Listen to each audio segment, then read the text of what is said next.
Bueno, buenas tardes.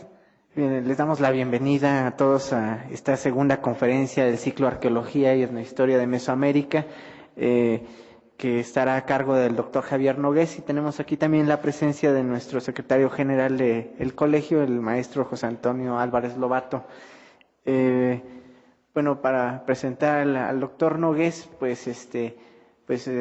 lo haré con muchísimo gusto.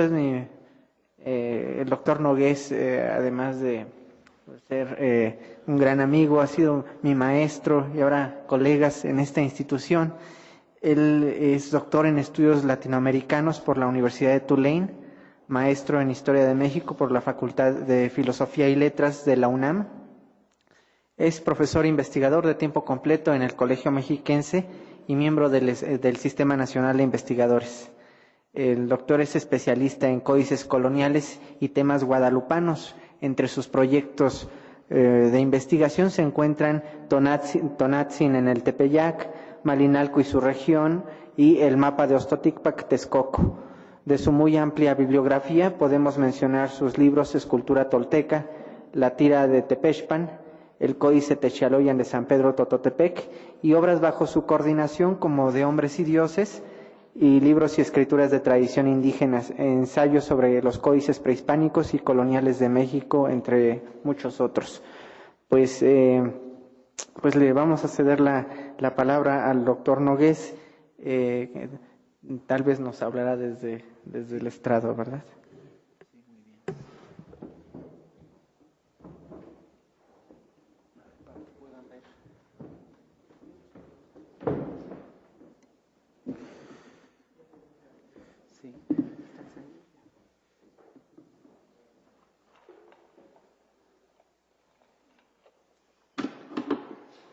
Bueno, pues les agradezco su presencia, sobre todo los jóvenes y las siguientes generaciones de investigadores, amigos, compañeros. Estos temas guadalupanos tienen sus ventajas y sus desventajas. Una de las desventajas es que cada mexicano o mexicana tiene una opinión sobre la Virgen de Guadalupe, ¿no? Y por eso es un poco complicado a veces moverse en algunos temas, porque resulta con que uno lee la literatura, que es vastísima, y no sabe uno realmente si los datos que está uno teniendo son los verdaderos o son cosas apologéticas o en contra de ciertos aspectos de este complejísimo, multidimensional fenómeno guadalupano que se da en nuestro país. El propósito de esta conferencia no es solamente hablar de la Virgen de Guadalupe, sino hablar de una serie de tópicos relacionados a este tema, pero en época un poco más moderna. Hay cosas que a mí me preocupan y que quiero mostrárselas, porque también el propósito es un poco tener su opinión, comentarios, puesto de que me estoy introduciendo en un tema que no es particularmente, no tengo mucha experiencia. Como decía en plan de broma, que del siglo XIX solamente sabía que estaba entre el XVIII y el XX, ¿no? Y por eso es un aspecto que yo les quiero mostrar. Nos vamos a ir un poquito rápido, porque sí me gustaría que vieran todas la iconografía. Yo estaba un poco preocupado de que no entraba bien el sistema, pero afortunadamente lo vamos a ver. Es básicamente lo que yo he trabajado, son símbolos o iconografía, que en México pues parece ser que es inacabable, ¿no? Quizá esta herencia mesoamericana de lenguajes simbólicos, de lenguajes iconográficos. Así que pues espero que nos dé tiempo, pero también muy importante, espero sus opiniones. Insisto, este es un trabajo que está en ciernes, que quisiera yo afinar posteriormente y que en gran medida está reflejando mis preocupaciones como estudiante, como investigador de los asuntos guadalupanos, ¿no? Bueno, México tiene elementos de iconografía mariana desde un principio. Recuerden ustedes el famoso emblema de Hernán Cortés, ¿no? La bandera de Hernán Cortés, que se encuentra ahora en el Museo Nacional de Historia del Castillo de Chapultepec. No hay manera de limitar la parte propiamente de la iconografía mariana de la historia de México. Desde un principio Hernán Cortés tiene esta imagen que es una inmaculada, pero es solamente una inmaculada de busto, ¿no?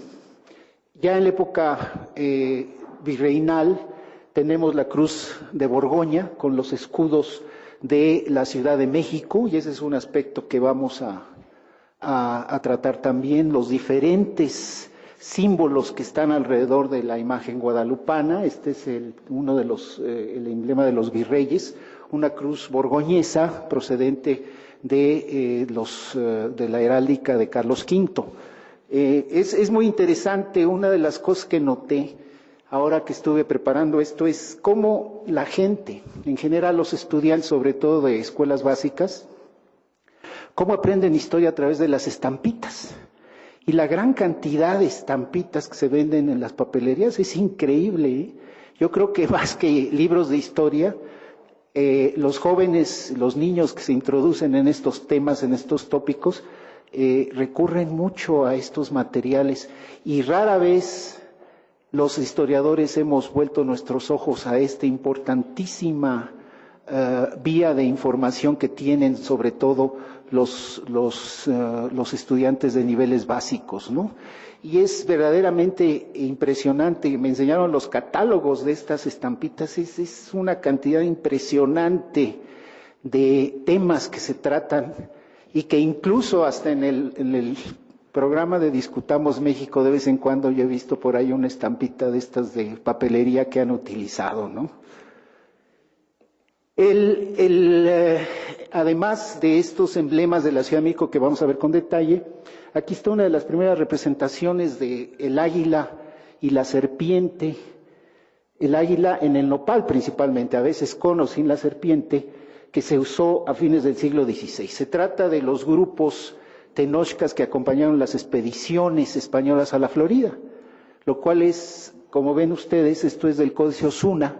Por primera vez de las ocasiones más tempranas, se está utilizando ya el emblema del águila parada sobre el nopal, y los indígenas vestidos como soldados españoles. Es estas expediciones rumbo a la Florida que se dieron a finales del siglo XVI. De lo que sabemos, pocos ejemplos realmente tenemos de la iconografía del águila y la serpiente antes de 1519. Este es el más famoso. Lo pueden ver ustedes en el teocalli que se llama el teocalli de la Guerra Sagrada, que se encuentra en la Sala Mexica del Museo Nacional de Antropología. Y afortunadamente en una reciente publicación que yo les recomiendo de Eduardo Matos y Leonardo López Luján, hay unas extraordinarias fotografías donde se ven detalles que no habíamos anteriormente notado. O sea, esto es otro de los emblemas. La fundación de la Ciudad de México, Tenochtitlan, es otro de los emblemas que se va a hacer subsecuentemente va a ser muy común, muy sistemático en la iconografía, sobre todo asociada particularmente con la Virgen de Guadalupe, ¿no? Un ejemplo que a diferencia, nos habían explicado que a diferencia de otros, en lugar de la serpiente tenía el símbolo del Atl Tlachinoli, pero que resulta que en una foto muy bien extraordinaria que trae el libro que acabo de mencionar, en realidad aquí está la serpiente. O sea que sí tiene la serpiente. Pero eso no lo habíamos notado hasta que se publicó esta fotografía. Aquí está. Y una de las cosas interesantes que queda todavía como algo abierto, en realidad cuando se habla de México, como ven ustedes también en el Códice Osuna, el emblema del glifo toponímico de México en realidad no está haciendo referencia a esta palabra de México, sino está haciendo referencia a Tenochtitlan, como lo ven ustedes ahí. Y uno de los grandes enigmas que nos hemos presentado es ¿dónde está el glifo de México? Porque en realidad ven ustedes, ¿no? Lo que vemos ahí es Tenochtitlan, o sea, el nopal de las tunas rojas, que crece de una piedra. Pero ese glifo no está haciendo referencia a México, está haciendo referencia a Tenochtitlan, que era el nombre doble de la ciudad. Así como había México Tenochtitlan en el sur, había México Tlatelolco en el norte. Y el glifo de Tlatelolco, pues es un glifo diferente. Cuando se segregan estas dos poblaciones de origen náhuatl, este es, en el caso de lo que ven ustedes, la representación de la Triple Alianza con Tlacopan y Texcoco, ¿no? Pero de ahí saltamos al otro problema de qué quiere decir México, que no lo vamos a tratar ahora porque eso nos llevaría a otro asunto, ¿no? Ya en el siglo XVII comienzan estas combinaciones simbólicas. Tenemos un águila, pero ya coronada, con la serpiente, el glifo de la Ciudad de México, pero con los leones rampantes a los lados, un asunto que también ha estudiado René García Castro en una de estas famosas láminas que se descubrieron. Esto es un poco como van agregando, quitando o segregando los emblemas de España, los emblemas de la fundación de la Ciudad de México y vinculados, entreverados con la heráldica española. Y aquí está otra vez el problema. Este es el escudo tradicional de la Ciudad de México, la muy noble e insigne, muy leal e imperial Ciudad de México. Ese es el nombre completo. Lo que ven ustedes ahí es básicamente una heráldica española. Y aquí tampoco vemos el significado de México, sino de Tenochtitlan, con las pencas de nopal. Vuelvo a mi pregunta, ¿dónde está México? Yo creo que el problema vino desde un principio, que no hubo una sola opinión sobre el significado de nuestro país. Es eso que los españoles siempre se quejan. ¿Por qué México lo escriben con X y lo pronuncian como J? ¿No? ¿Por qué no es México, como se decía en el siglo XVI, como sherry, ¿no? Que es Xerez, ¿no? Esta bebida que se pronunciaba la X como SH. De ahí viene de que los españoles tradujeron en el siglo XVI la X como SH, que es como se pronuncia en náhuatl. México no es México, es México en náhuatl, ¿no? Entonces lo que vemos más que todo es la presencia de Tenochtitlan más que la presencia del nombre de México, aunque se llama, actualmente la ciudad no se llama la muy noble y leal ciudad de Tenochtitlan, se llama la Ciudad de México, o México ahora, ¿no? Curiosamente, la ciudad tenía un barrio dedicado a Santa María, ahí más o menos por la zona entre Tlatelolco, Santa María la Redonda, el eje Lázaro Cárdenas. En esta parte, lo que ustedes ven aquí es cómo se escogió en el barrio de Santa María de la Ciudad de México, lo que es la parte cercana a la traza española, el gran símbolo de Santa María es la corona. Ese es otro aspecto que también va a ir y venir, lo van a ingresar, lo van a regresar, en términos de estos elementos indígenas que después los vamos a ver jugando en un rejuego iconográfico en las siguientes, cómo se están realizando estos rejuegos iconográficos ya a partir del siglo XVII. Bueno, lo mismo, ¿no? De lo que se quejan muchos del muy al sur y de muy al norte. El país, nuestro país, tiene como símbolo la fundación de la Ciudad de México. Punto. No hay de otra. Eso fue lo que finalmente predominó, pero lo poco que le puede decir a un sonorense o un yucateco. Sin embargo, volvemos a este asunto, ¿no? La importancia de la ciudad imperial, la importancia del asentamiento de los virreyes y que posteriormente se vuelve la capital nacional, ¿no? Con algunos cambios que vamos a ver ahora, pero finalmente a partir, creo que de la época de Díaz Ordaz, esto ya se establece como el emblema nacional, la fundación de la Ciudad de México, pero en su sentido de Tenochtitlan. Recuerden eso.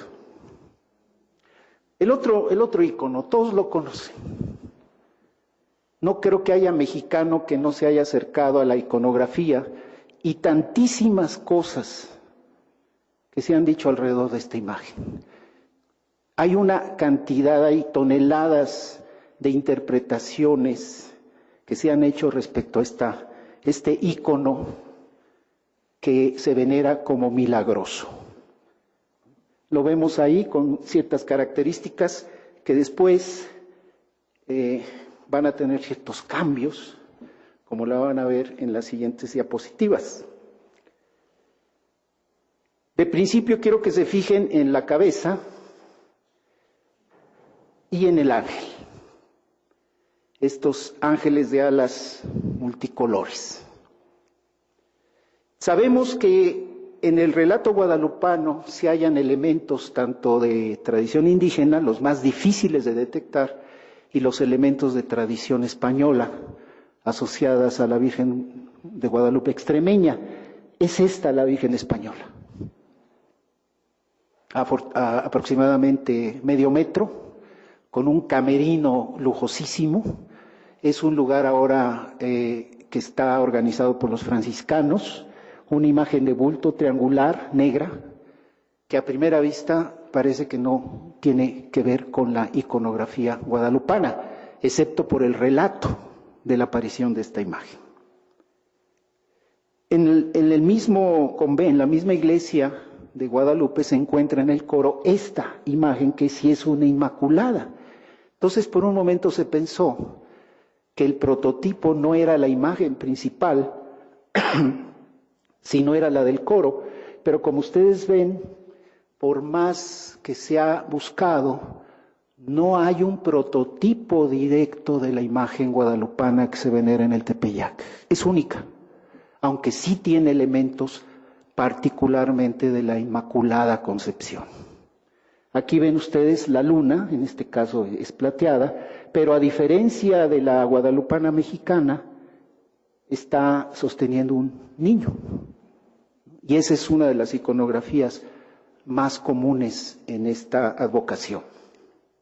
Y aquí está el origen de estas inmaculadas, pues es el capítulo 12 del Apocalipsis, donde se describe, no se describe como la Virgen María, sino como la Mujer Maravilla, que tiene un papel muy importante en términos de lo que va a suceder en esta parte futura que ahora está tan de moda, ¿no? Estas imágenes apocalípticas que han sido tan populares en la televisión, puesto que supuestamente en 2012, en diciembre, va a suceder algo así como muy especial, que no espero que sea el fin del mundo. Entonces aquí está, vean ustedes, aquí tiene alas, las estrellas, la media luna. Hay variantes europeas, ¿no? Y en general fue también una vocación muy popular a partir de la Edad Media.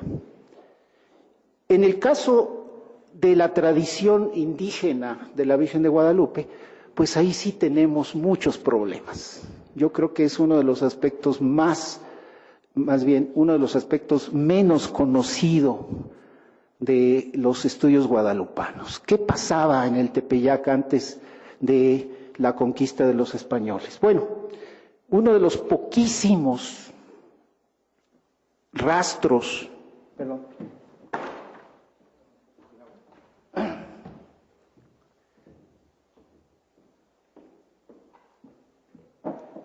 uno de los poquísimos rastros prehispánicos en el área del Tepeyac es lo que ustedes están viendo. Un dibujo de 1748 que mandó hacer, que ordenó Boturini, y que durante mucho tiempo se dijo que eran las dos imágenes de deidades femeninas del panteón, particularmente de los nahuas, que existían en el lugar de culto de Tonantzin en el Tepeyac. Y pues les adelanto que Leonardo López Luján y yo reescribimos un texto, porque yo ya había dicho algo en mi libro, y una de las sorpresas es que estas dos imágenes, dos deidades prehispánicas, nunca estuvieron en el Cerro del Tepeyac. Y no les adelanto más para que compren el artículo, ¿no? Pero a satisfacción mía, y más que todo de Leonardo, un arqueólogo muy, muy renombrado, muy joven, brillante, estas esculturas no tienen nada que ver con el Cerro del Tepeyac. y intentamos una identificación de quiénes son, porque son dos, no es una, ¿no? Y afortunadamente Leonardo encontró un documento donde se describe con mucho detalle el lugar donde se encontraban estas dos esculturas parietales, y que realmente es un culto aparte al del Cerro del Tepeyac. Lo que pasa es que Boturini le llamó la atención.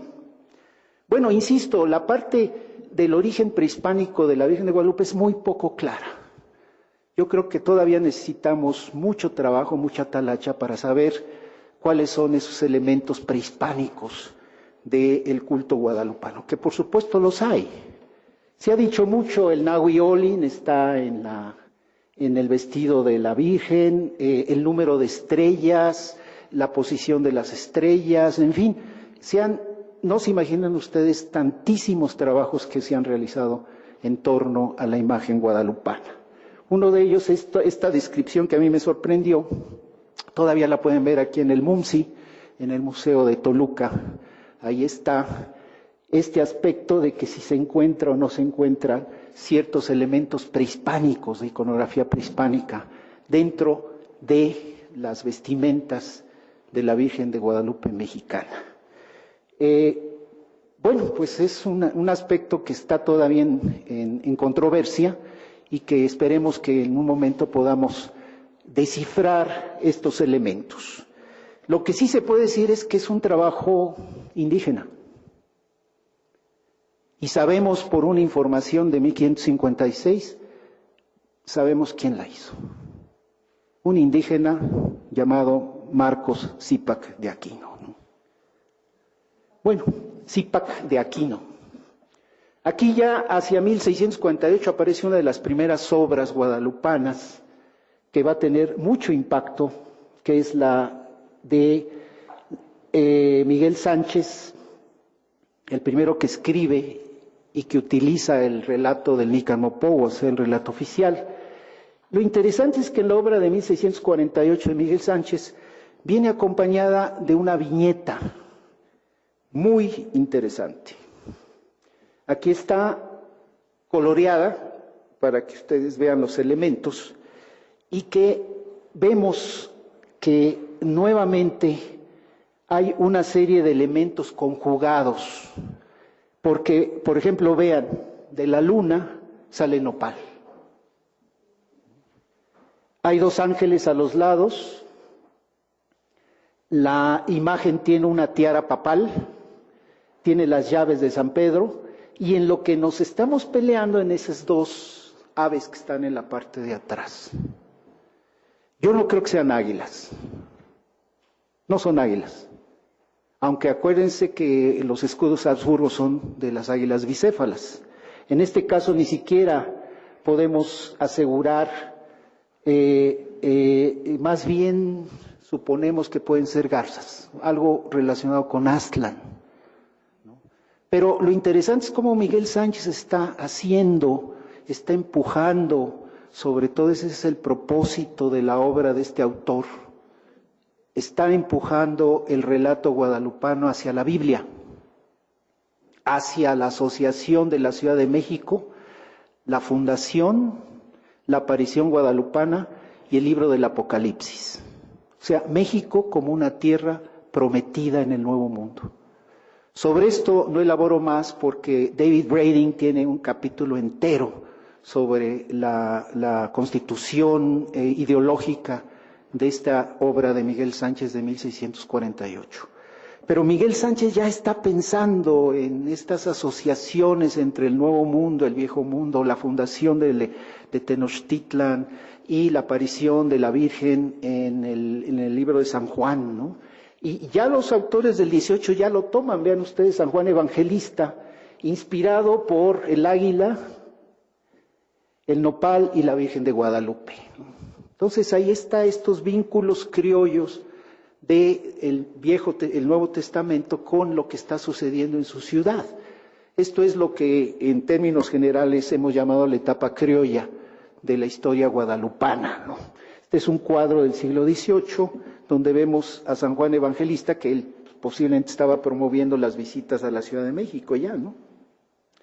Y vean ustedes, a partir del 18 aparecen estos cuadros de vínculo, de unión de grupos sociales, ¿no?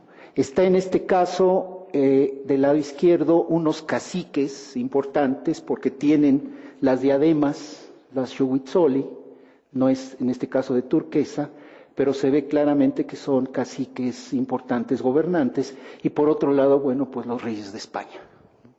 Entonces son también otro esfuerzo muy interesante, ¿no? Los caciques indígenas intentando vincularse al relato guadalupano. ¿Por qué?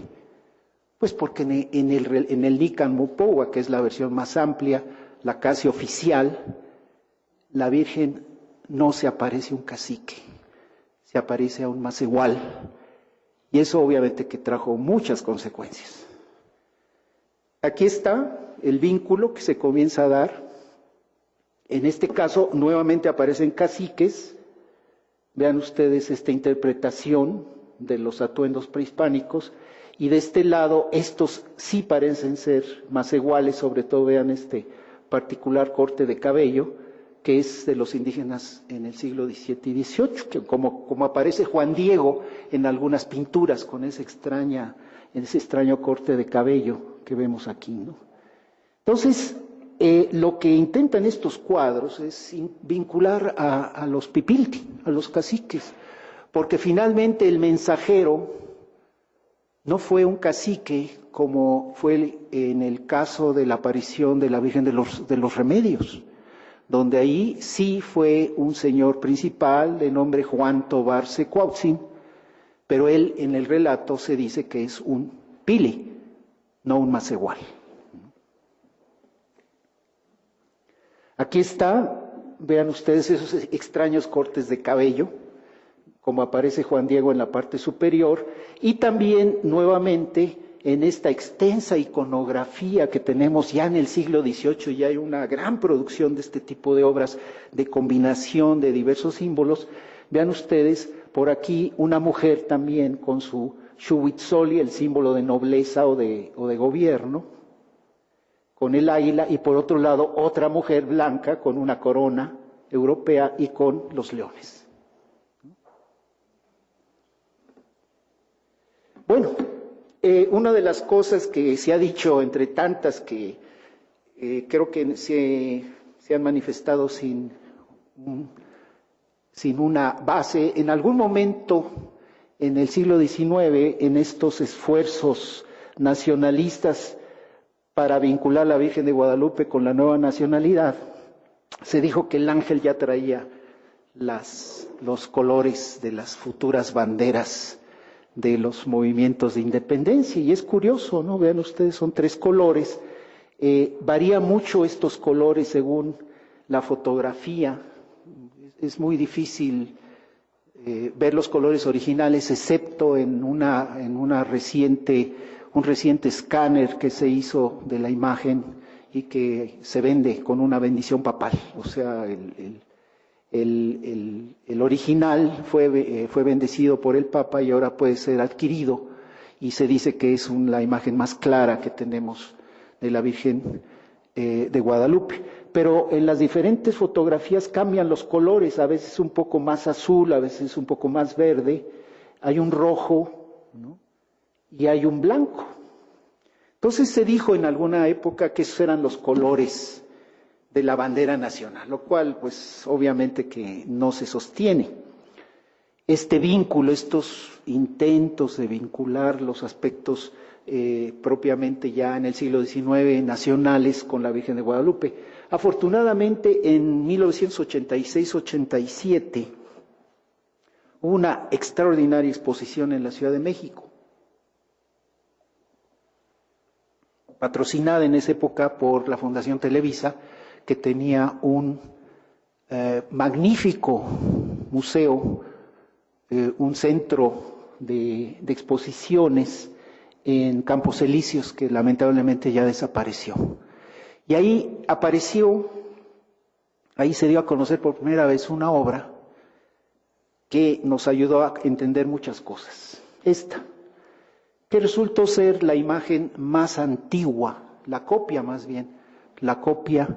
más antigua de la imagen original. 1606, Baltasar de Chaveorio, uno de los grandes pintores de la época, y que de manera indiscutible, pues aquí tenemos un ejemplo, tenemos una visualización muy correcta, un muy buen artista, de cómo era la imagen a principios del siglo XVII. Vean ustedes la corona, el ángel ya con los diferentes colores, porque incluso se llegó a pensar de que esos colores se habían agregado en algún momento, pero no, ya en 1606 ya los colores existen, ¿no? O sea, no es uno de estos otros milagros estas premoniciones nacionalistas que se habían explotado en algunos textos poco claros, ¿no? Poco serios, ¿no? Esta es la imagen de la Virgen en 1606. Además, se da a conocer como la tilma que está colgando.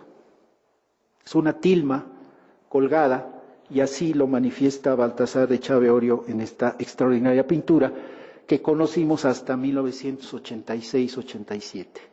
Y aquí está, en esta imagen ya vemos las alas de colores, que es obviamente una tradición europea. Este es de fines del siglo XIII, una obra italiana, 1291, y vean ustedes la afición por poner las alas de colores, no necesariamente los que tiene la guadalupana, pero sí alas tricolores o a veces todavía de mayor número de colores, y sobre todo en las escenas de la Anunciación. Aquí tenemos otra,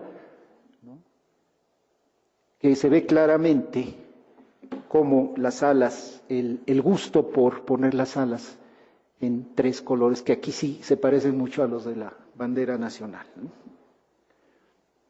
Otra obra italiana también.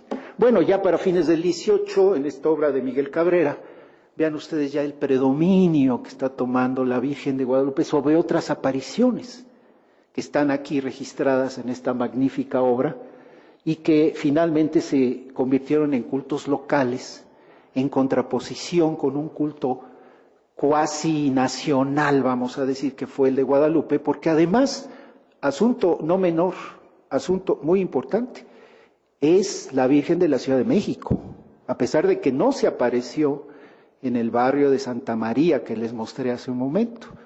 No, la Virgen de Guadalupe no se apareció en el barrio de Santa María, se apareció en el obispado, en las casas del obispo, que ahora donde se encuentra actualmente el Museo de la Secretaría de Hacienda y Crédito Público, en Licenciado Verdad y Moneda. Ahí es donde, según la tradición, estaban las casas de Zumárraga, y hasta allá llegó Juan Diego a extender la tilma, caen las flores y aparece milagrosamente en la imagen, ¿no? Poco a poco en el 18 ya el culto guadalupano está adquiriendo una extraordinaria importancia, ¿no? Ahora bien, creo que uno de los aspectos que yo invito a que ustedes traten y que se ha dejado a un lado es la comparación, el contraste entre la aparición guadalupana y las otras apariciones, ¿no? Creo que el asunto guadalupano, la Mariofanía del Tepeyac, nos ha deslumbrado tanto que nos hemos olvidado que hubo otras apariciones, y que intuyo que hay denominadores comunes entre ellas. Lamentablemente no tenemos tal cantidad de información como en la guadalupana. Quien hizo el relato del Nícan Mopohua, yo apoyo a Antonio Valeriano, un sabio de Tlatelolco, discípulo de Sahagún, y esta apreciación ya la hizo el padre Ángel María Garibay. Fue un indígena sabio extraordinario, que supo hacer tan bien las cosas, que cuando uno lee el relato, parece historia. Da fechas, da idas y venidas a Cuautitlán y a Tlatelolco, y eso es precisamente la diferencia con otras apariciones, que son muy sencillas, que son más europeas que indígenas en ciertos aspectos. Pero yo los invito a que entremos en este ámbito de comparación y contraste entre la guadalupana y vean ustedes, unas no son todas, pero son de los más importantes cultos que se están dando en ese momento. Estamos hablando de finales del 18. Aquí está, además se convierte la Virgen de Guadalupe en la protectora de la Ciudad de México, ni más ni menos. Primero contra las inundaciones tan fuertes a principios del siglo XVII, pero después contra las plagas como la de 1743, que finalmente intercede y desaparece el tabardillo. Entonces eso hace más y más fuerte, más vigoroso el vínculo entre el culto guadalupano y la Ciudad de México. Además por la distancia, ¿no? Me imagino que ustedes han hecho alguna vez una peregrinación desde Peralvillo hasta la villa, ¿no? Entonces es relativamente sencillo ir de la Ciudad de México al santuario guadalupano, ¿no? Vean ustedes, aquí está ya la protectora de la Ciudad de México, el águila con el escudo español de la Ciudad de México, pero está el águila con el nopal. Volvemos con el asunto de la presencia de este símbolo que después se manifestará como el símbolo del emblema nacional, y la Virgen a fines del 18 protegiendo por lo menos el espacio histórico, como lo llamamos ahora, de la Ciudad de México. Aquí está, llega en el 18 ya las noticias a Roma, se le está dando ciertos estatus, misa, ciertos aspectos muy particulares del culto guadalupano están siendo ya generados desde Roma porque se están dando cuenta de la importancia que tiene el culto, sobre todo asociado a el poder social y el poder político de la Ciudad de México. Y aquí la nación mexicana, ¿no? Está el Papa, la nación mexicana como una indígena también con su diadema, y todos estos aspectos que varían según las preferencias del pintor o de quien ordena la pintura. Aquí dos tipos diferentes, vamos a decir dos conceptos diferentes de indígenas que están realizando el culto. Por un lado, Juan Diego, vean ustedes nuevamente este extraño corte de cabello, que ahora pues sería muy bienvenido en el Chopo, pero no en el siglo XVII y XVIII, ¿no? Es el indígena cristianizado, Macehual, que ofrece las flores, que está dando las flores a la Virgen. Nuevamente el águila, aquí están la aparición en el Cerro del Tepeyac y la aparición en el Obispado de Zumárraga en la Ciudad de México, el águila con el nopal, a veces sin serpiente, pero por otro lado el indio chichimeca. Es otro de estos ejemplos de cómo están haciendo esta diferencia entre estos indios cimarrones y los indios ya cristianizados. Y otro cuadro que merece una gran atención es el de la transferencia de la imagen de la Ciudad de México a la primera ermita del Tepeyac en 1653, porque ahí vuelven a aparecer los indios chichimecas. ¿Por qué en la traslación el autor o los autores de este cuadro, ya a mediados del siglo XVII, decidió introducir este otro elemento simbólico que son los indios no cristianizados? Vean ustedes, ¿no? Parece salido de un carnaval, ¿no?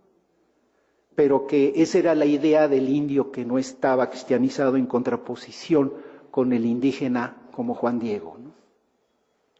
Finalmente llegamos ya en el siglo XIX, creo que afortunadamente sí nos estamos moviendo en el tiempo, finalmente llegamos a el estandarte guadalupano, el que utiliza Miguel Hidalgo y que toma de Atotonilco y que es uno de los estandartes más, se ha convertido en uno de los estandartes más famosos. Curiosamente no encontré mucha literatura respecto a ciertos aspectos que debo de confesar que todavía me son un poco, no entiendo muy bien. Creo que mi búsqueda se quedó corta y por eso preferiría yo, si ustedes tienen alguna opinión, obviamente que es la Virgen de Guadalupe la que toma como estandarte Miguel Hidalgo. Y vamos a decirlo con palabras no muy corteses. Aquí comenzó el problema. ¿Por qué? Por tomar un símbolo religioso para un movimiento político. Pero Hidalgo, como buen guadalupano que era, y hay muchas pruebas de ello, él pensó que era un símbolo que podía unir las fuerzas en torno a él y en torno a un movimiento que de alguna manera tenía eco, la iconografía iba a tener eco en todas los diferentes niveles y tipos y miembros de la sociedad novohispana, ¿no? O sea, ¿por qué Hidalgo toma a la Virgen de Guadalupe como emblema? Y es ahí donde nos ha puesto en muchos problemas. Por ejemplo, el emblema de Atotonilco tiene por un lado el escudo de León y Castilla, o sea, vamos a ver hasta qué punto es un movimiento de verdadera independencia, y que les confieso que todavía tengo dudas de lo que representa. Aquí está un close-up, 3 islas, San Pedro y San Pablo, yo sospecho que tiene que ver algo con el obispado de Michoacán. Pero sinceramente no encontré información precisa y concreta sobre esta imagen. Yo supongo que Atotonilco en esa época pertenecía al obispado de Michoacán y que por eso estaba esta parte, este círculo adornado o también con una corona en la parte superior. Hidalgo estaba muy consciente de estas cosas. No sé si fue solamente un accidente que haya pasado por Atotonilco y que haya escogido esto, ¿no? Aquí está Castilla y León, ¿no? O sea, ¿cómo vamos a lanzarnos con una imagen guadalupana que tiene un escudo, una heráldica española, ¿no? Y que se ha convertido, bueno, pues todas las imágenes importantes, y más ahora en este año, todas las imágenes importantes, algunas de las famosas esculturas, como la que tenemos aquí en la plaza en Toluca, pues ahí está claramente Hidalgo enarbolando el estandarte guadalupano. Me imagino que ustedes, aunque siempre pasamos corriendo por ahí, se han fijado de esta estatua que se encuentra en la plaza principal de Toluca. Bueno, y precisamente en este año comienza otra vez el juego y rejuego simbólico. Y se emiten 2 billetes, uno de 200 y uno de 100, curiosamente, para el bicentenario y el centenario. Y yo creo que pues los han visto con cierto detalle, ¿no? Porque obviamente que detrás de estos billetes pues hay ideología, ¿no? Aunque me decía un alumno, es que yo nunca he tenido un billete de 200 pesos, no lo creo, pero en fin. Vean ustedes, ¿no? ¿Por qué se diseñaron estos billetes de esta manera en este momento de la primera década del siglo XXI? Aquí está el de Hidalgo. Lo que enfatiza mucho la imagen de Hidalgo es el estandarte de Atotonilco. No es tan grande. En esta pintura se hizo de un tamaño para que fuera mucho más visible. Y en la parte de atrás está lo que hemos llamado de manera coloquial el ángel de la independencia, que se ha convertido en otro símbolo importante. Aquí está Hidalgo en un acto, en un patos emocional extraordinario. Realmente a mí me gusta esta escena. Y en los billetes que van y vienen, poca gente se pone a leer la letra chiquita, es como en los contratos, ¿no? Nunca leemos la letra chiquita. En dice uno, bueno, ¿quién hizo esta imagen? Pues sí, afortunadamente sí sabemos. Vuelvo a este punto que quiero enfatizar del uso, la inclusión y exclusión de elementos ideológicos a través de la iconografía. Esta es la imagen original. Y vean ustedes lo que no aparece. Quizá porque iba a ser un poco sexy, ¿no? En la imagen original de Jesús de la Helguera, o Jesús Helguera, aparece el ángel de la independencia, que espero que sea una mujer, besándole la frente a Hidalgo. Jesús Helguera es para mí uno de los personajes más subestimados pero más extraordinarios de la historia iconográfica de este país. ¿Quién no ha visto sus calendarios? El idilio de los volcanes, lo cual es una cosa maravillosa, ¿no? El idilio, el mismo nombre, el mismo título, el idilio de los volcanes, ¿no? El Popo y el Iztaccíhuatl, ¿no? Afortunadamente Jesús Helguera nunca quiso ser un pintor para que llegara, que sus obras llegaran a Bellas Artes. Llegaron, pero después de su muerte. En 1987 se montó una gran exposición. Actualmente la colección de Helguera pertenece al Museo Sumaya y han editado afortunadamente varios libros con las mejores obras de este pintor de calendarios. Un pintor de calendarios que llega a los billetes de 200 pesos. Aquí está. Y vean más o menos la época en que está trabajando, muy activo, hacía muchas láminas sobre todo para los calendarios que se regalaban. Era una costumbre muy tradicional a principio de año, el regalo de los calendarios, sobre todo los de Jesús Helguera. Y yo creo que muchas de nuestras imágenes infantiles y no tan infantiles de la historia de México vienen de Jesús Helguera. Aquí está en su taller, él murió hasta principios de los años 80, mal no recuerdo, pero afortunadamente Bellas Artes le rindió un tributo y él nunca se codeó con los grandes pintores, incluso algunos de ellos quizá lo veían con cierto desprecio, pero finalmente, ¿quién no vio en una panadería, en una lechería, en una tortería, en un taller mecánico, una obra, o quién no ve todavía una obra de Jesús Helguera, que se siguen vendiendo? Hay un pequeño puestecito que se llama La Chulita, ahí en la esquina de Palacio de Minería, donde sus descendientes siguen en el negocio de los calendarios. Ahora, como ya se dieron cuenta que tienen cierto éxito por el prestigio que ha obtenido, son muy caros. Pero antes se regalaban, ¿no? Si usted era un buen cliente de una lechería, le regalaban su Jesús Helguera a principios de enero, ¿no? Hizo una magnífica obra sobre la aparición, también muy conocida en calendarios. Se nota claramente cómo se están nuevamente agregando y quitando cosas. Aquí se agregó el manantial que surge y que después, a fines del 18, se construye una de las más interesantes obras de arquitectura, el Pocito, la iglesia del Pocito, ¿no? Guerrero y Torres hace esta obra precisamente alrededor de este pozo milagroso que en el momento de la aparición aparece. En el momento de la aparición surge este manantial que fue el que surtía de agua a muchos de los peregrinos que llegaban.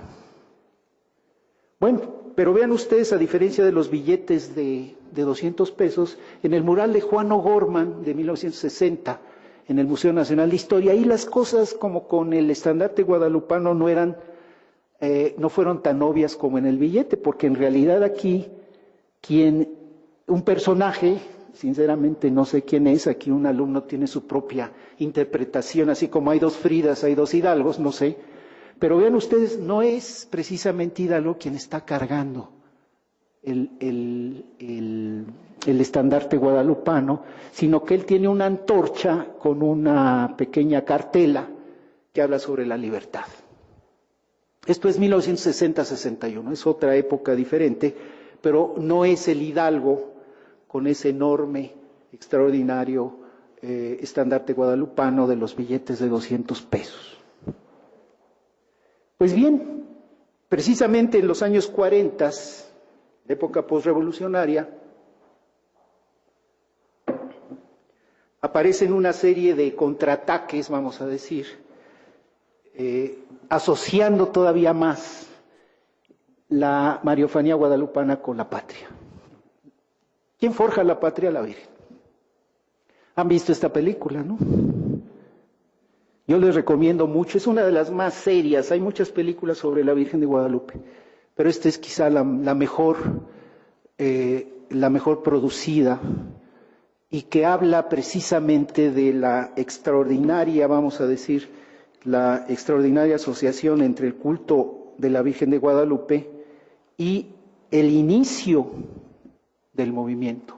O sea, no hay otra ideología excepto el culto guadalupano. Y es una película que tuvo cierto éxito, ¿no? Con actores de primera línea. Tiene un aspecto prehispánico muy dudoso, pero yo prefiero mejor que ustedes la vean y juzguen esta película, ¿no? El simple título ya les dice mucho. La Virgen que forjó una patria. Sin embargo, se había dicho que Miguel Hidalgo solo había utilizado la imagen guadalupana como estandarte al principio del movimiento, y resulta que Marta Terán, una de nuestras investigadoras de estos asuntos, ha encontrado en el Museo del Ejército, el Museo del Ejército Español, otros estandartes que fueron llevados ahí como trofeos de guerra. Uno de ellos son lo que llama las banderas de San Miguel.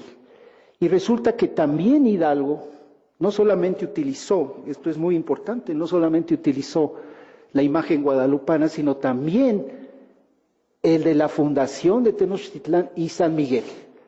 Otro personaje por ahí que se está colando en estos primeros escarceos iconográficos, San Miguel Arcángel. ¿Por qué? Porque tenía una particular presencia.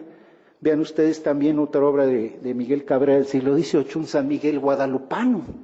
Y así aparecen estas banderas. Es muy interesante lo que Marta Terán y otros investigadores han estado descubriendo de ciertos emblemas que estaban en los museos, sobre todo en el Museo del Ejército de España, ¿no? Aquí está San Miguel, que obviamente quizá también el San Miguel de la pila bautismal de Sinacantepec, por ejemplo aquí con la balanza, es una pila también extraordinaria que está aquí muy cerca del colegio, en Sinacantepec. Obviamente que quizá también podríamos pensar la asociación respecto al día en que se pensaba que se iniciaría el movimiento, que iba a ser el 29 de septiembre, en lugar del 15-16, el día de San Miguel, por la fiesta en San Miguel el Grande, actualmente San Miguel de Allende. Pero esa es una cosa que habría que probar, la asociación que quería dar Miguel Hidalgo con la festividad de San Miguel a fines del mes de septiembre. O sea, sí tiene mucha presencia. Pocos saben que al interior de la cueva en Chalma, o la cueva en Chalma en la actualidad, esa cueva que ya no se puede visitar, está dedicada a San Miguel. Esta es la imagen que se encuentra, la imagen principal, al interior del lugar donde se apareció el Cristo negro. Ahora no tan negro, es otro problema que traemos. Ya quizá tiene el síndrome de Michael Jackson, ya no está tan negro como antes. Es un aspecto que para mí sigue siendo un problema. Yo suponía que originalmente era negro, ¿no? Pero en lugar de, el Cristo se mueve a la iglesia donde ahora se adora, y el lugar que tenía el Cristo lo toma San Miguel. Y esa es la representación que tenemos en la cueva. Otro aspecto interesante en términos de vírgenes, ya no una, sino en este caso dos, es lo que se da a partir de el hecho de que Hidalgo, insisto, haya tomado un estandarte religioso para el inicio de su movimiento, que es la lucha que se da entre dos vírgenes.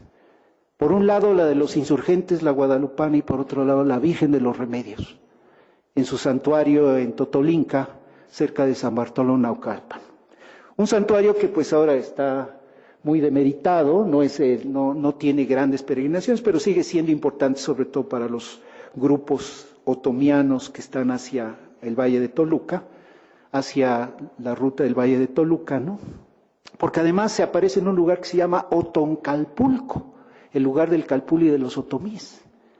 Este santuario de los remedios pues comenzó a ser importante porque resulta que es la Virgen que se opone a la guadalupana.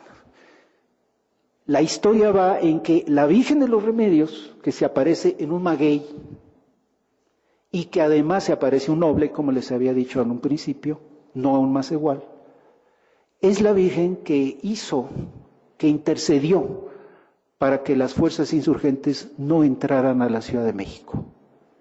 Y no solamente los realistas toman a la Virgen de los Remedios como su ícono mariano en oposición a la guadalupana, sino que ambos bandos comienzan a fusilarlas.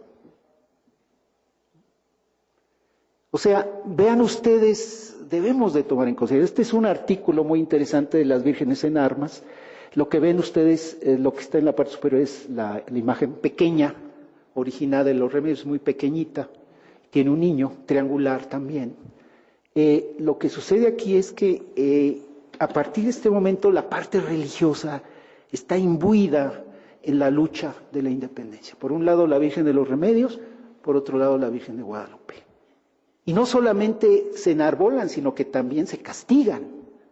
Y es lo que trata este artículo, que recomiendo que lo vean, no es muy largo, que salió en el primer número de Relatos e Historias, en el número inaugural de Relatos e Historias, publicación de Editorial Raíces, ¿no? O sea, una pelea entre las mismas vírgenes. Y también, al mismo tiempo que se está haciendo La Virgen que forjó una patria, se está haciendo una película sobre Morelos, que no es mala tampoco, ¿eh? Además el personaje le queda muy bien. Domingo Soler como Morelos, ¿no? Y aquí, nuevamente, como ven ustedes en el anuncio, nuevamente Morelos tiene una ideología guadalupana. Es otra vez la Virgen de Guadalupe como la gran ideóloga, como la Virgen forjadora de esta patria, según los guiones cinematográficos de estas películas, ¿no? Entonces, se había dicho por mucho tiempo que Morelos, a diferencia de Hidalgo, no había utilizado estandartes guadalupanos, que él había ido un paso más adelante, realmente en crear una lucha ya no tanto de apoyo a ciertos aspectos religiosos, sino ya una lucha más secular, una lucha más pensando en la patria, ¿no? Más en un sentido que preocupó mayormente a las autoridades. Como dice Marta Terán, ninguna de las prendas de Hidalgo fue a dar a España, pero las de Morelos sí, incluso una pintura de él, ¿no? O sea, Morelos les preocupó muchísimo más que Hidalgo. Y aquí está, con esta nueva interpretación, de acuerdo también, me baso en Marta Terán, una nueva interpretación de el águila y la serpiente, y más o menos en latín dice, con los ojos y las garras venceremos. Y lo que piensa Marta Terán es que Hidalgo todavía estaba imbuido en esta idea de Miguel Sánchez, de México como un nuevo Jerusalén, la fundación asociada al libro de San Juan Evangelista, pero que Morelos por primera vez, insisto, es su argumento, por primera vez Morelos ya tiene la imagen de el águila como la imagen de una patria nueva, una patria más secularizada. Insisto, este es un aspecto novedoso que habría que ver con un poco más de cuidado, ¿no? ¿Qué significó para Morelos este estandarte, ¿no? Y aquí utiliza, pero además utiliza dos colores muy religiosos, que es el azul y el blanco, cuando cuando comienzan a aparecer banderas de diferente tipo. Aquí está una original. Pero también, otro aspecto relativamente novedoso, pues es cierto, Morelos es más secular, yo creo, que Hidalgo en ciertos aspectos ideológicos, pero Morelos también no dejó de usar la Virgen de Guadalupe. También se dio cuenta de la importancia iconográfica que tenía, la importancia del símbolo, y aquí tenemos dos estandartes de Morelos que también se encuentran en los museos españoles, ¿no? O sea, Morelos no necesariamente se desenganchó del culto guadalupano, ¿no? Además no había pasado mucho tiempo. Y aquí están los emblemas de la Junta Nacional Americana, donde a pesar de todo hay una insistencia en el aspecto propiamente guadalupano, a pesar de que ya no se ve directamente, ¿no? Estamos hablando de Zitácuaro en 1811. Y aquí la Virgen de Guadalupe ya no aparece como tal, sino aparece como en uno de sus aspectos. Aquí está. Está la Ciudad de México, lo que hemos visto en en el escudo heráldico de la Ciudad de México, el águila, el nopal, está coronado, las armas, que aquí las banderas que se introdujeron, pero también para no alejarse demasiado de estos poderes, le agregan el NFTON, que es el famoso, lo que dijo Benedicto XIV a fines del siglo XVIII, cuando le presentaron la imagen, dijo, non fecit aliter omni nationi. O sea, nada igual sucedió en ninguna otra parte del mundo. Y esto es otro de los aspectos que se une a la iconografía de la Virgen de Guadalupe. Y aquí está, bueno, para no herir susceptibilidades o ser políticamente incorrecto, todavía la presencia guadalupana la tenemos con el non fecit aliter omni nationi. Y aquí está Benedicto XIV, cuando ve una copia de la imagen, expresa, según lo que dicen los autores guadalupanistas, expresa estas palabras que vienen del Antiguo Testamento. Otras banderas que no tienen nada que ver con los aspectos hasta en este momento más o menos rápidamente, apresuradamente comentados, como la del doliente de Hidalgo, ¿no? Y precisamente acaba de salir un artículo muy largo que yo les recomiendo que lean. A mí me parece un poco extraña las conclusiones que saca este autor en Estudios de Historia Novohispana 31. Es el artículo más largo de esta revista y que intenta de alguna manera explicar los elementos de esta bandera, ¿no? Que es la que se da en la época de José María Cos, 1811, la Junta de Zitácuaro, vamos a vengar la muerte de Hidalgo. Sin embargo, pues tiene en su reverso algunos aspectos que entendemos poco. Hay una controversia respecto a la inclusión en el reverso de el arco, la flecha y esto que parecen elementos de corona europea y símbolos marianos, no guadalupanos, sino símbolos marianos. Insisto, esto es todavía un aspecto de polémica. Yo me pregunto, bueno, ¿y por qué no hicimos algo más sencillo? ¿Por qué no hicimos una bandera que no se comprometiera así tanto con símbolos como la fundación de la Ciudad de México, de Tenochtitlán, o con la Virgen de Guadalupe, ¿no? Una bandera más secular como la de la Marina, que se utilizó en la época de Iturbide, ¿no? Y curiosamente muchas de las banderas modernas de Europa van en esta dirección, de solamente usar colores, ¿no? Ya los símbolos religiosos u otro tipo de símbolos ya desaparecieron de las banderas en Europa. Vean la de Rusia, por ejemplo, ¿no? La de Italia, bueno, pues esa en alguna época tuvo un emblema al centro, pero son básicamente líneas o más bien franjas de colores, ¿no? Sin embargo, estas banderas pues no tuvieron mucho éxito. La trigarante sí, pero no es la bandera actual, ¿no?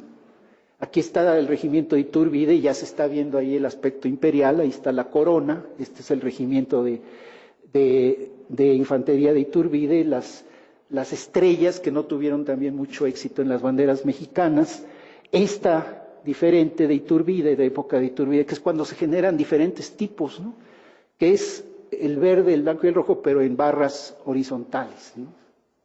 Las imperiales, que se agregan aspectos de heráldica europea, tanto la de Maximiliano como la de Iturbide, y finalmente, a pesar de la secularización, bueno, pues todavía en la época de Juárez, por ejemplo, él en términos de no aprobar, sino de respetar el culto guadalupano, yo creo que Juárez también fue lo suficientemente sabio como para no meterse mucho con la intervención en el culto guadalupano. Y ahí está el texto de Altamirano, ¿no? Donde él, siendo un liberal, da noticia de la importancia que tiene el culto entre la gente, particularmente en la Ciudad de México, ¿no?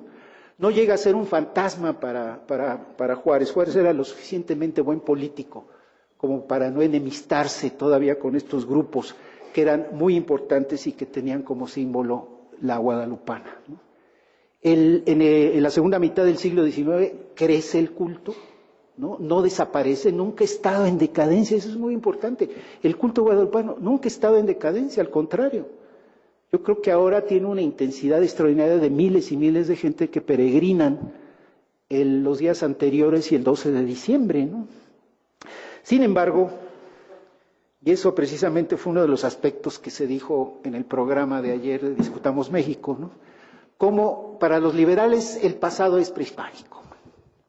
Y ahí está la portada de México a través de los siglos. Pues, ¿cuáles siglos, no? Es el calendario azteca, son la parte propiamente prehispánica la que se retoma por los liberales como el pasado, y la parte colonial se deja como a un lado, incluso se le ve con cierto desprecio, ¿no? Esta obra que ha tenido gran influencia, ¿no?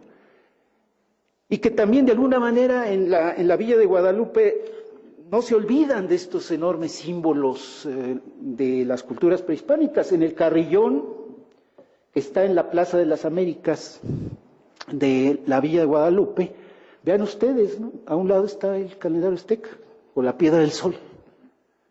Quizá en este caso pensando que es un calendario, no es un calendario, además por ahí no pueden saber a qué hora son.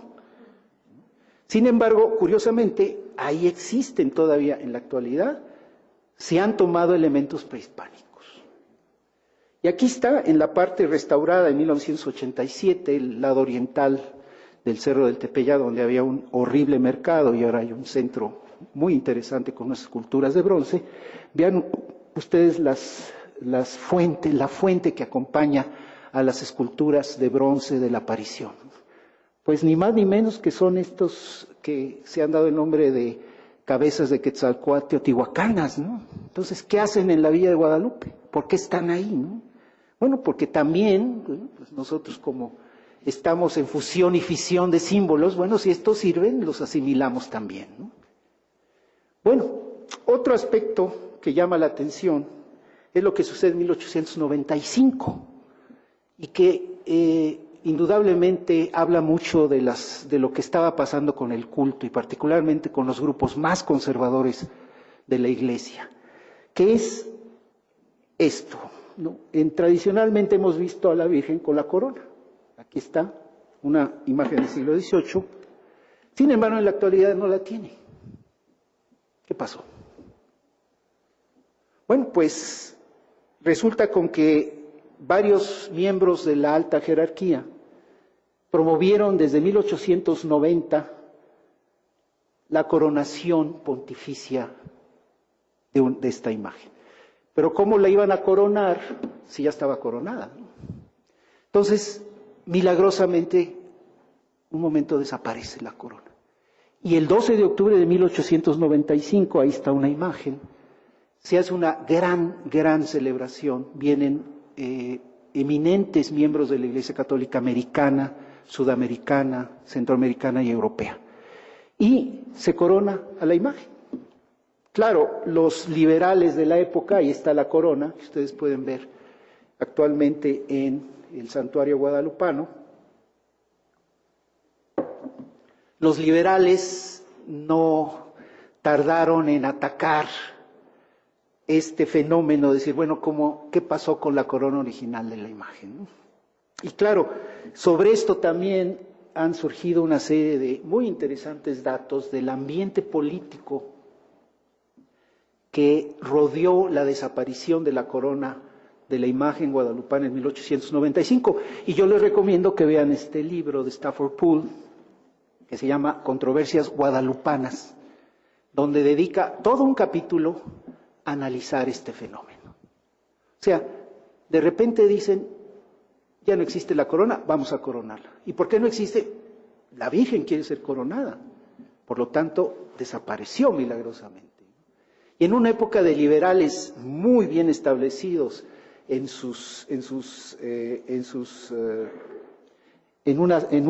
una condición muy anticlerical, bueno, la cantidad de ataques que hubo en los periódicos fue extraordinaria. Toda esa historia la pueden ver ustedes en el libro del padre Poole de las controversias. Bueno, para finalizar, vean ustedes, ¿no? En 1910, cómo se está celebrando ya el centenario de la independencia, ¿no? Vean esta patria, ¿no? Tan decentemente bien vestida, ¿no? El ángel, el monumento ahora que se ha convertido en la imagen de la Ciudad de México. Vean ustedes algunos de los ejemplos de cómo se está manejando en 1910 los héroes, ¿no? Entre ellos, obviamente, ahí está Porfirio Díaz, ¿no? Hidalgo, Juárez, Porfirio Díaz y los otros importantes originarios del movimiento de independencia, ¿no? Todo esto en este ambiente de las celebraciones, que ahora también me imagino que va a salir mucha información respecto a esto, ¿no? También la modernidad llega a la Villa de Guadalupe, el ferrocarril es una de las cosas más importantes que se celebra, ¿no? De los ferrocarriles que funcionaron en la época, ¿no? Ya Paolo ayer nos describió la triste historia del ferrocarril de México a Veracruz, ¿no? Y vean ustedes la imagen, ¿no? Cómo los billetes de 100 no se comprometieron con ninguna persona. No está Madero, no está Zapata, no está Carranza, y menos los que siguieron después, Obregón o Plutarco Elías Calles, ¿no?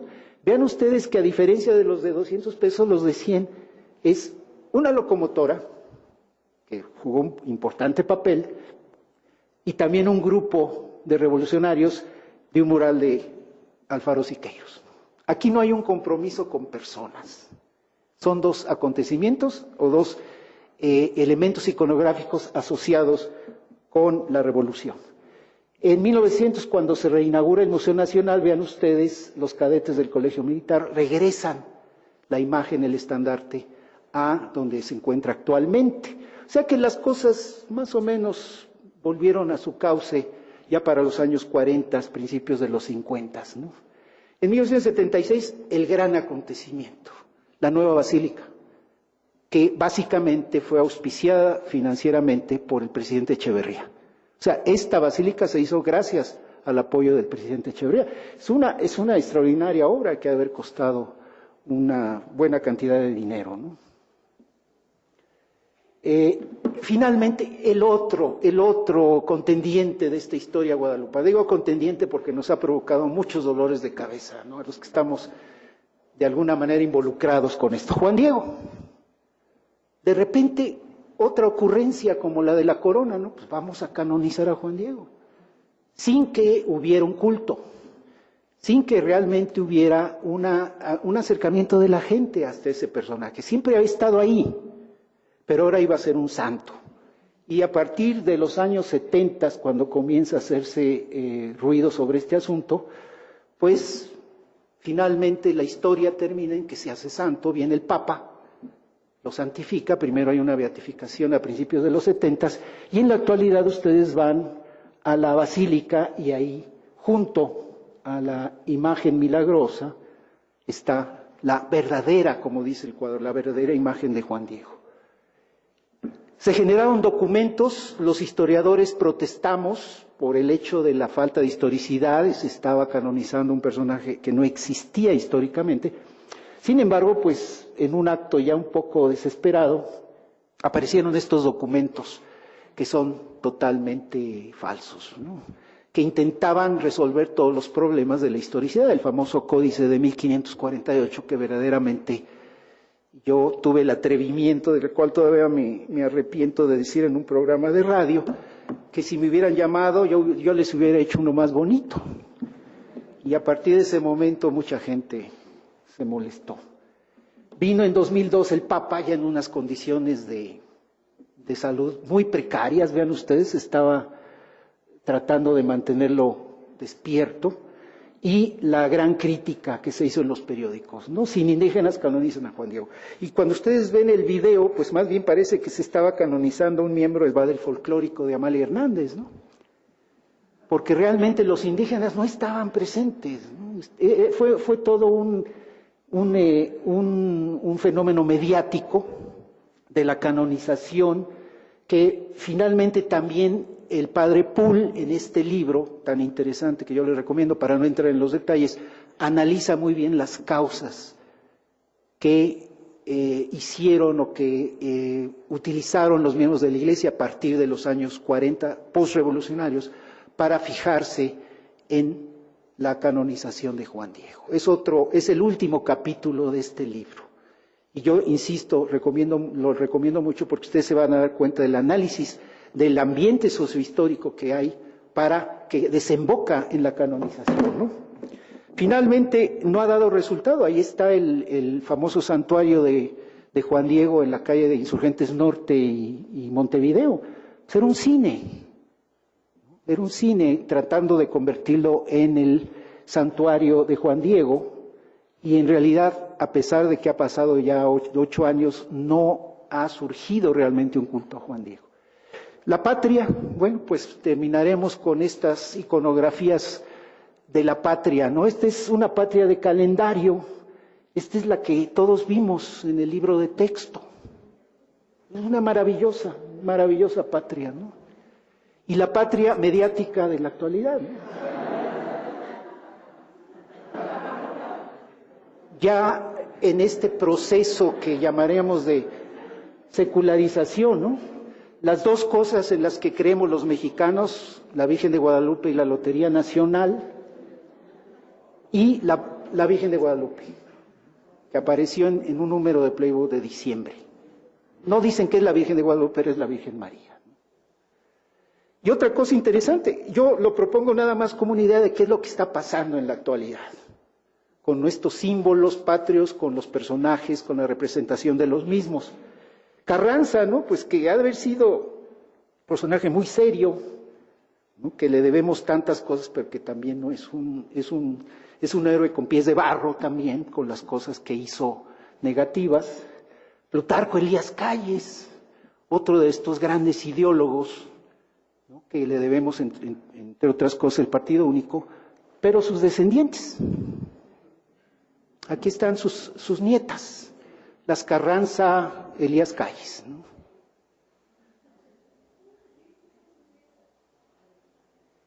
¡Viva la revolución! Y la manera como actualmente se maneja el culto, no cosas tan poco trascendentes como dar de noticia de que un equipo de fútbol va, y miren con quién está, con Norberto Rivera, ni más ni menos, ¿no? Que los recibe, pero ni así meten goles, ¿no?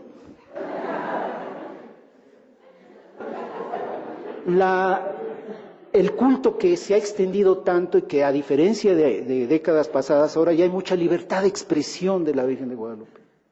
Ya se han hecho muchos experimentos iconográficos, ya no pasa nada. En 1962 un pintor hizo una exposición en el Museo de Chapultepec de Arte Moderno y se le ocurrió exhibir una obra de la Virgen de Guadalupe con la cara de Marilyn Monroe, automáticamente se cerró. O sea, no se presentó después esa exposición. Y ahora no, pues ahora ya tenemos hasta casas de empeño, ¿no? ¿Cuántas cantinas la guadalupana? O sea, el término Guadalupe y guadalupana como que se ha expandido fuera del ámbito propiamente religioso, que es un poco lo que tenemos con Miguel Hidalgo, ¿no? ¿Por qué utilizar un emblema religioso para una lucha que además fue muy sangrienta en los primeros años? Ahí está la toma de la Alhóndiga de Granaditas y después las batallas que se dan cerca de la Ciudad de México, ¿no? Las fuertes críticas que han hecho algunos autores muy populares, como es el caso de Rius. Mucha gente lee estas tiras cómicas, ¿no? Lo que se ha dicho del mito guadalupano, o sea, este otro extremo de la negación actual del mito guadalupano, o la total banalización, ¿no?, que se ha dado ahora de la imagen guadalupana, que aparecen hasta en las computadoras, en todos estos aspectos, y que no sabemos hasta qué punto este fenómeno más reciente tiene su origen en la Barbie, ¿no? O sea, que en lugar de ser estas cosas muy animadas para los niños de muchos colores, ahora las tenemos así. Y es la Virgen de Guadalupe, ¿no? Y las nuevas caras del Bicentenario, ¿no?, que ya no solamente son los grandes héroes, aquí está Hidalgo, sino que aquí están los Azcárraga, por aquí está Miguel Alemán con Cristian Martel, aquí está López Portillo, aquí está otra élite de la sociedad moderna, y este es un poco ya combinando, ¿no?, las familias de los poderes fácticos con las tradiciones patrióticas, políticas, que antes tenían ciertos límites de representación, antes había ciertos aspectos de respeto que ahora ya no se dan. Y mucha gente dice, bueno, estamos en un ambiente de libertad y se pueden hacer estas cosas. Bien, Yo lo acepto porque ahí está, no se canceló la edición del Playboy, no se canceló ninguna de estos aspectos como en los años 60 de representaciones guadalupanas que parecen irreverentes, ¿no? Incluso el mismo presidente Fox, ¿no? Se lleva una parte del águila, la famosa, el águila mocha, ¿no? Que fue tan criticada porque los emblemas nacionales se deben de usar bajo ciertas características muy bien establecidas, muy bien reglamentadas, ¿no? Y el Teletón. O sea, ¿cómo vamos a celebrar en septiembre? Pues obviamente que a través de los medios de comunicación. Este es el tema de las celebraciones del 2010. Los medios de comunicación, el poder mediático, que según la revista MX, son los que se han aprovechado y los que se van a aprovechar de estas celebraciones. Esa es muy interesante la portada de esta revista, ¿no? Las películas ahora, nada comparable con La Virgen que forjó una patria, ¿no? Aquí, entre escena y escena, aparecen anuncios de Telcel y de Telmex. Otra película que les recomiendo que vean es la última que se ha hecho sobre la Virgen de Guadalupe, ¿no? Finalmente, aquí está, no hay manera de dividir lo que es el culto guadalupano del culto nacional. Vean, en ciertas ocasiones, la parte donde está la sección de la nueva basílica, donde está la imagen, se adorna con la bandera mexicana, ¿no? Y la expresión popular, como en la fiesta del 12 de diciembre en Malinalco, ¿no? Aprovechan la celebración en el barrio de Santa Mónica de Guadalupe, pero la acompañan del emblema nacional. Perdón. La acompañan del emblema nacional. ¿Por qué? Porque para ellos es lo mismo, o por lo menos son dos significados que están vinculados. Y aquí está un pequeño homenaje que se le hace en el atrio de la iglesia de Santa Mónica a la Virgen el 12 de diciembre con la bandera nacional. Y aquí están las dos banderas, la del papado, la del Vaticano y la mexicana. ¿Qué vamos a hacer? Pues como diría en plan de broma hace un momento, pues México va a seguir siendo un estado laico guadalupano. Con esta enorme contradicción, pero que finalmente yo no la veo mal, porque es una realidad. Que se esté banalizando, eso sí es peligroso. La banalización, eso sí puede ser un peligro. El culto guadalupano se está yendo a Estados Unidos con los migrantes. Y finalmente, vean, el emblema tradicional se ha convertido en esto. Otra vez la Ciudad de México vuelve hacia otro tipo de imágenes que no eran las tradicionales, como es la que ahora se utiliza, ¿no? La que vemos en todas las estaciones del metro. Y dejo como pregunta, bueno, ¿debemos ahora de mantener esta línea que es muy importante entre lo sagrado y lo profano? Tiene sus riesgos hacer todo profano o mantener la sacralidad en términos totalmente de blanco y negro. Y por eso este aspecto yo les recomiendo, que no da tiempo aquí de explicar más, yo les recomiendo que vean el libro de Mircea Eliade de lo sagrado y lo profano. Son dos mundos, para él, necesariamente separados. ¿Qué está pasando ahora? Que se están perdiendo las fronteras. ¿Por qué? Porque estamos viviendo una sociedad con otros aspectos de comunicación. Bien, muchas gracias.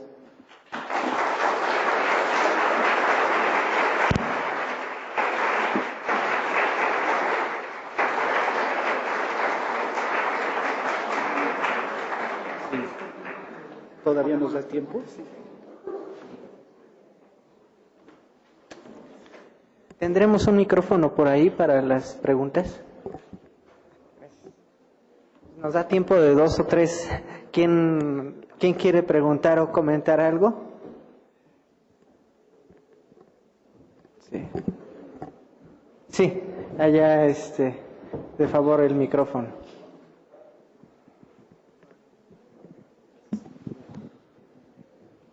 Buenas tardes. Doctor Nogués, reconocerle por su excelente exposición que nos acaba de hacer. Y me saltan a la cabeza tres cuestiones diferentes. La primera tiene que ver con con lo que sería, recuerdo por ahí una cita en México Profundo respecto a la posibilidad de que en cierto momento la nación, en el movimiento de independencia de la nación, tuviera el nombre de Anáhuac. ¿Qué hubiera pasado ahí con la cuestión de México? La otra es una cuestión que se ha olvidado un poco, el patrón de la Ciudad de México, San Hipólito, su culto se ha perdido por completo. Incluso ahí mismo en su iglesia ahora, cada 28, se realiza lo que sería el culto de San Judas Tadeo. Judas Tadeo. Y respecto a lo que comentaba de los billetes, por ahí alguna vez en un programa de radio escuché algunas posibles interpretaciones sobre los billetes de 50 pesos, que hasta abajo tienen la inscripción Sud. No sé si tienen alguna noticia sobre eso. Bueno, la primera pregunta es sobre qué hubiera sucedido si algo de náhuatl no entendí muy bien, por favor, de Anáhuac, que uno de los nombres que iba a tener México era Anáhuac, ¿no? Incluso se dijo con cierta seriedad de que se andaba buscando un heredero de los que existirían, de Moctezuma, para regresarlo nuevamente, ¿no?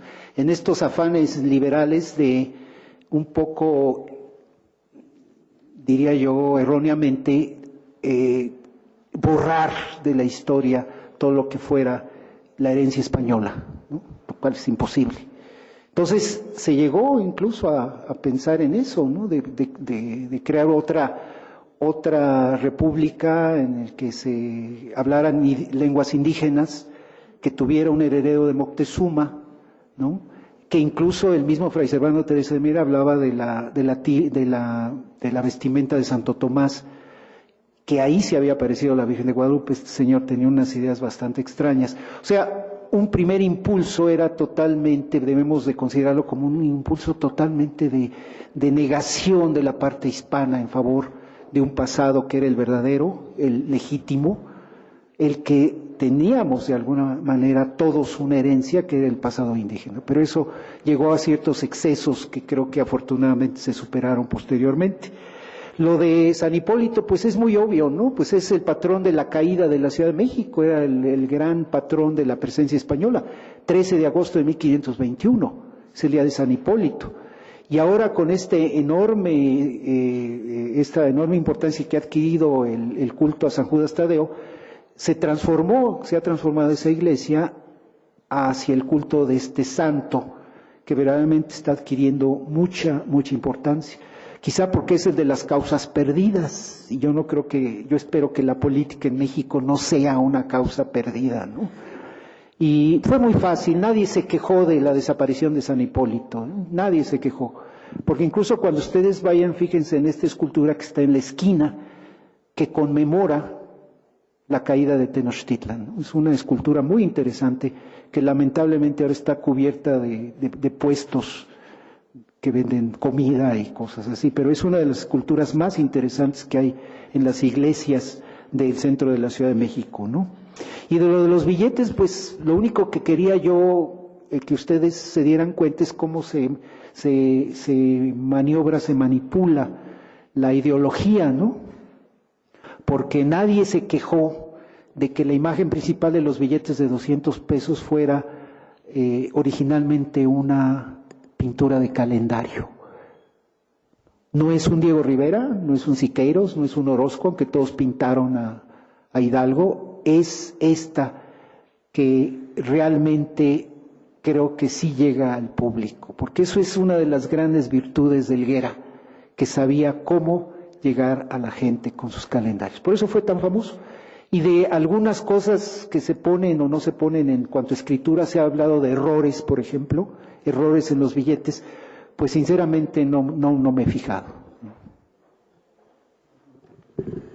¿Alguna otra pregunta? Sí. Espera un momento.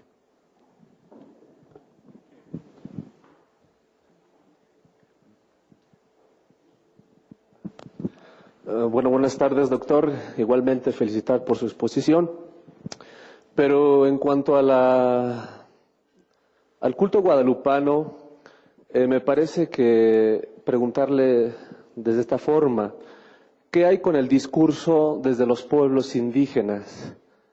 ¿Qué hay con el discurso de, por ejemplo, de un Clodomiro Siller, que habla que, por ejemplo, en Nicán Mopogua, las apariciones, la mariofanía, es precisamente el mensaje desde el Macehual, desde el pobre? ¿Qué opina usted de esa situación de que hoy cada día se está dejando de lado esa otra parte del Nicán Mopogua, como hoy lo sigue manejando, digo, la teología de la liberación? Bueno, como estamos, lo más difícil para los que nos dedicamos a historiar un acto sobrenatural es que primero se crea que eso realmente sucedió, ¿no? Porque no es lo mismo hablar del nacimiento de Juárez, ¿no? Nadie dice que Juárez se despidió en Veracruz en una barca tejida con serpientes y que prometió regresar, ¿no? En cambio, eso sí se dice de Quetzalcóatl, ¿no? Que algún día iba a regresar. Es un mito colonial, pero finalmente es una de las partes de la historia.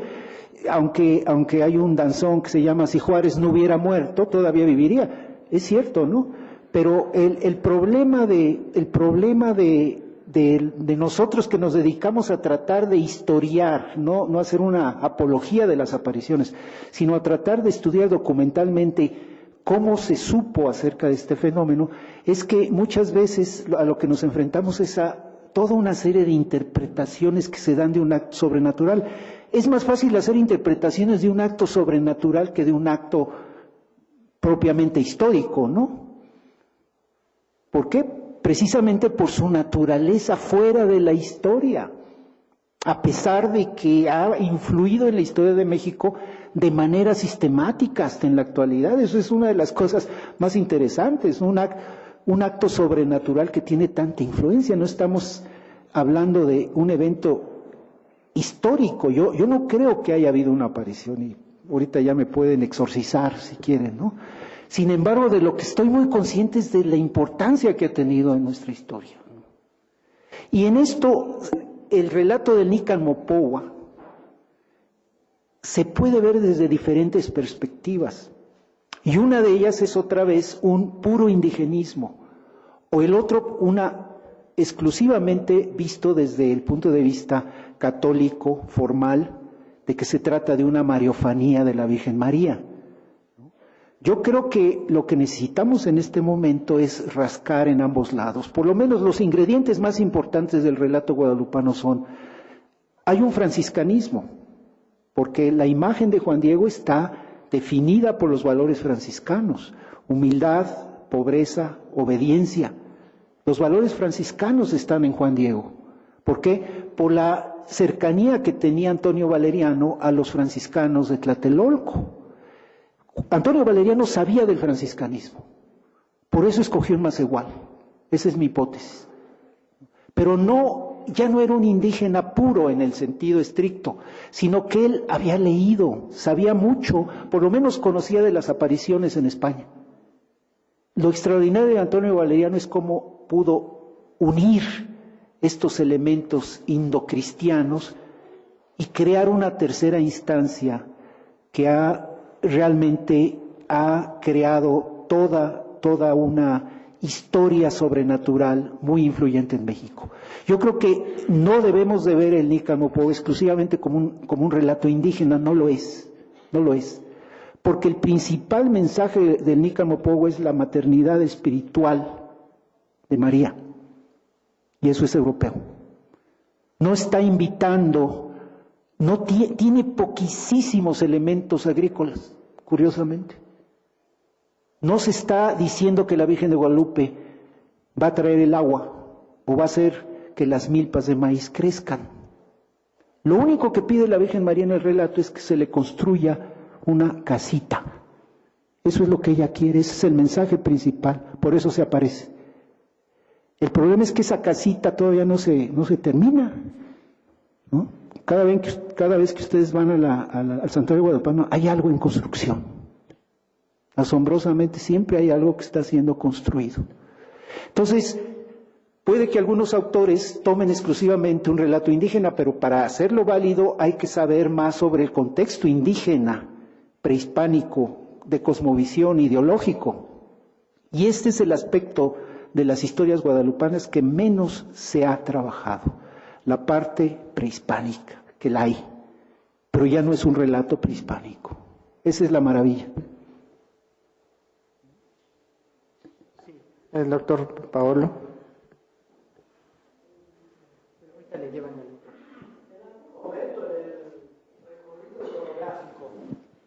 Mostraste una imagen, gracias, de Hidalgo con el estandarte de guadalupano, pero Hidalgo estaba rodeado de varios otros personajes, incluso alguien que parecía con una armadura, que parecía ser un soldado español. ¿Podríamos acaso volver a proyectar esa imagen? Sí, es de una de las celebraciones de 1910, una de las tantas tarjetas postales que está junto con el de las primeras de la... O sea, como la gran unificadora, ¿no? ¿Qué es lo que unifica a México? Pues no es la patria cultural o la patria política de lo que hablaron ayer, que asombrosamente estuvo muy interesante, ¿no? Digo, no que asombrosamente ha sido interesante, sino a mí se me hizo muy interesante, ¿no? De que está siendo utilizada hasta en las películas de los años 40, como insisto, piensen en este título, la Virgen que forjó una patria. Claro, porque entonces ahí lo que vemos es no solo, o sea, en efecto, la Guadalupe como patrimonio no solo de Hidalgo, sino al mismo tiempo a la izquierda de Hidalgo hay un oficial del ejército español, luego a la extrema derecha hay un conquistador, luego un labradores, en fin, sí, es la idea.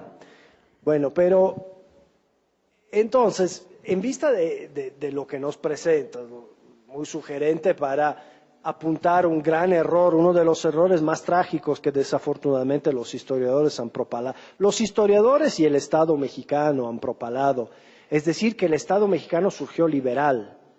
No es cierto, el Estado mexicano surgió confesional, en la versión de Hidalgo o en la versión del ejército trigarante, porque las tres garantías, ¿cuáles eran? Religión, independencia, unidad, pero la primera, religión.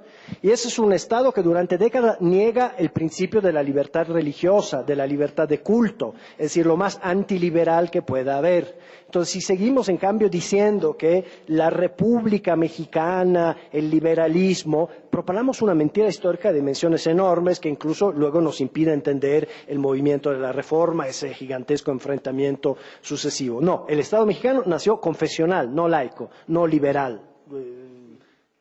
Totalmente de acuerdo, Pablo. Y eso de los tópicos que se han tratado en los programas de Canal 11, que yo les recomiendo mucho que los vean, porque precisamente ahí vemos que la historia de México es más allá de blanco y negro, como lo que ayer Paolo participó en el programa de anoche, de que las cosas pues son más complicadas, pero el problema es que cuando eso llega a las laminitas de las escuelas, lo tienen que compactar, y yo estuve leyendo algunas de ellas y tiene unos gravísimos errores, ¿no? Como que vuelve nuevamente con la historia de bronce, ¿no? Incluso en plan de broma, es una broma, por favor, no me vayan a citar.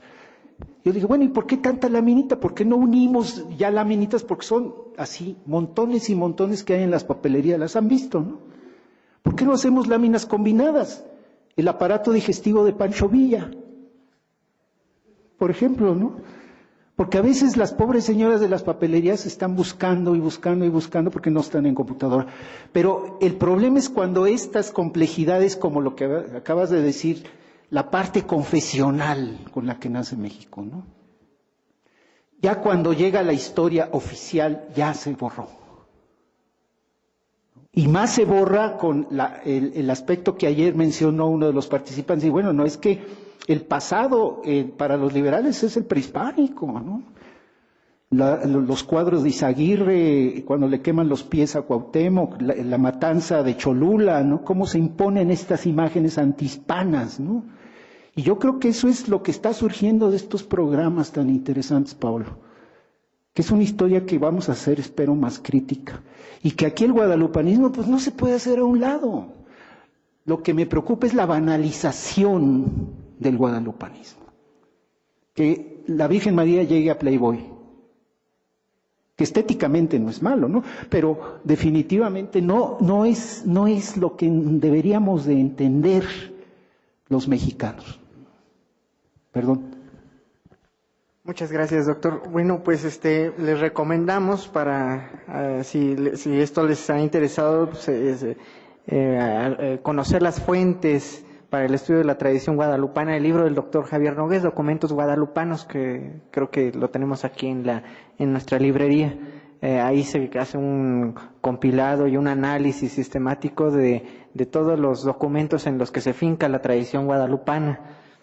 Y bueno, le cedo la palabra al maestro José Antonio Álvarez Lobato para la entrega de la constancia.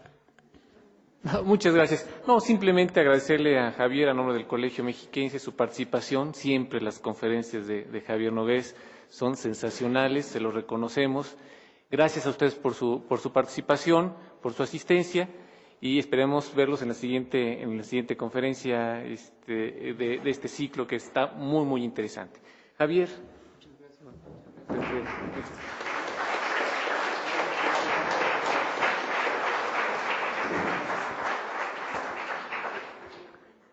Bueno, como se comentó, entonces los esperamos. Nuestra próxima conferencia es el 28 de abril.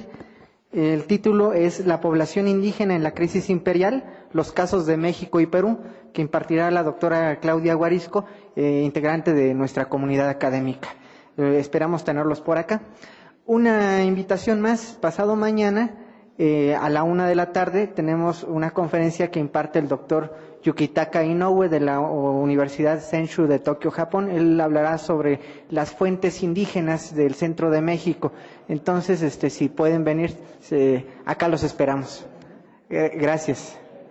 A la 1:00 p.m.